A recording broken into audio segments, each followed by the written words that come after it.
اعوذ باللہ من الشیطان الرجیم بسم اللہ الرحمن الرحیم ومنہم من عاہد اللہ۔ اب یہ وہ تین آیتیں آ گئی ہیں جو میری تقریروں میں بہت مرتبہ آئی ہیں۔ ہم مسلمانان پاکستان کے لیے خاص لمحہ فکریہ ہیں۔ مدینہ کے منافقین کی ایک خاص قسم کا تذکرہ ہو رہا ہے۔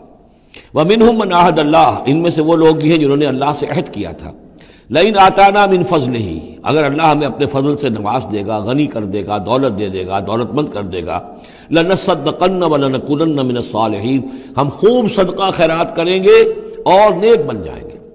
فلما آتاہم من فضلہ، جب اللہ نے انہیں نواز دیا اپنے فضل سے، غنی کر دیا، بخلوا بہ، اب اس دولت کے ساتھ بخل کیا، وتولوا وہم موردون، اور پیٹھ موڑ لی اور اعراض کیا، فعاقبہم نفاقا فی قلوبہم، تو اللہ نے سزا کے طور پر ڈال دیا ان کے دلوں میں نفاق۔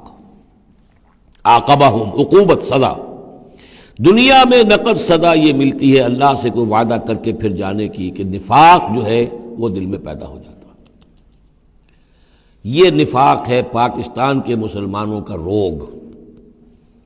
پاکستان بنایا تھا، پاکستان کا مطلب کیا؟ لا الہ الا اللہ۔ ہندوستان کے مسلمان نے ووٹ دے کر اپنا فرض کفایہ ادا کر دیا کہ جاؤ بھائی، تم جو ہم پہ گزرے گی سو گزرے گی، تم جاؤ اور اسلام قائم کرو۔ ہم نے کیا کیا ہے؟ 50 برس سے زائد ہو گئے، کیا کیا ہے؟ اسلام کہاں ہے؟ یہ بے وفائی، یہ بد عہدی، اس کا نتیجہ کیا ہے؟ 3 نفاق ہیں جو اس قوم کے اوپر مسلط ہو گئے۔ نفاق باہمی، اب وہ قوم نہیں رہی، قومیتوں میں تحلیل ہو چکی ہے۔ اب عصبیتیں ہیں، صوبائیت ہے، لسانیت ہے، اور نہ معلوم کیا کچھ ہے، فرقہ واریت ہے۔ دوسرے، کردار کا بیڑا غرق ہو گیا۔ آیت المنافق ثلاث، حضور نے فرمایا منافق کی 3 نشانیاں ہیں، جس میں یہ تینوں چیزیں ہیں۔ خواہ وہ انسامہ وصلہ، چاہے روزہ رکھتا ہو، نماز پڑھتا ہو، اپنے آپ کو مسلمان سمجھتا ہو، وہ منافق ہے۔ جب بولے جھوٹ بولے، جب وعدہ کرے خلاف ورزی کرے، اور جب کہیں امین بنا دیا جائے خیانت کرے۔ وہ دیکھ لیجئے اپنی قوم کو، جو جتنا بڑا ہے، الا ماشاء اللہ، ایکسیپشنز پروو دی رول۔ قانون یہی ہے، جو جتنا بڑا اتنا ہی جھوٹا، اتنا ہی خائن، اور اتنا ہی وعدہ خلاف۔ اور تیسرا اور میرے نزدیک سب سے بڑا نفاق جو ہے وہ ہمارے دستور میں ہے۔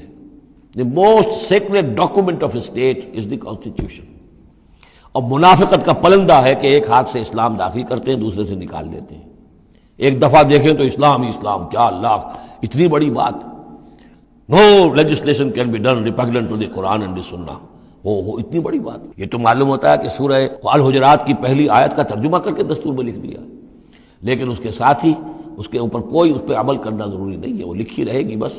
اور ہم نے ایک آئیڈیالوجی کونسل بنا دی ہے، وہ اس کے مطابق سفارشات پیش کرتی رہے گی، اور ہر سال اس کی رپورٹ پیش ہو جایا کرے گی، خلاص۔ کوئی اس میں سینکشن نہیں، کوئی اس کے نافذ کرنے کی کوئی ذمہ داری نہیں، کوئی پابندی نہیں۔ فیڈرل شریعت کورٹ، کیا کہنے ہیں فیڈرل شریعت کو، بڑے بڑے چوٹی کے علماء، اور کیا کیا تنخواہیں ان کو ملی ہیں، اور کیا کیا مراعات ملی ہیں، وہ سب کچھ ہے۔ لیکن صورت کیا ہے؟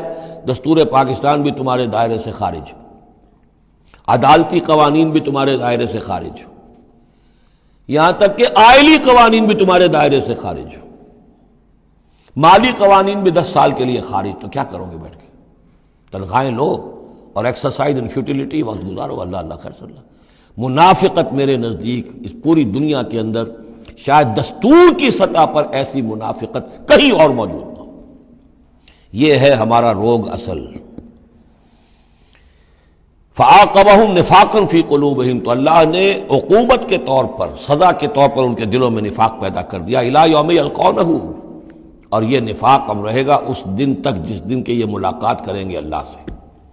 یہ کانٹا ان کے دلوں سے نکلے گا نہیں۔ بما اخلف اللہ ما وعدوہ، بسبب اس وعدہ خلافی کے جو انہوں نے اللہ سے کیا، وبما کانوا یکذبون، اور بسبب اس جھوٹ کے جو انہوں نے بولا۔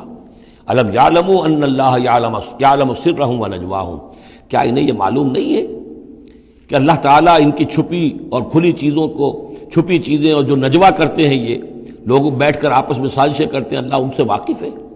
وَأَنَّ اللَّهَ عَلَّامُ الْغُیُوبِ، اللہ تعالیٰ تو تمام غیب کا جاننے والا ہے۔ صدق اللہ العظیم۔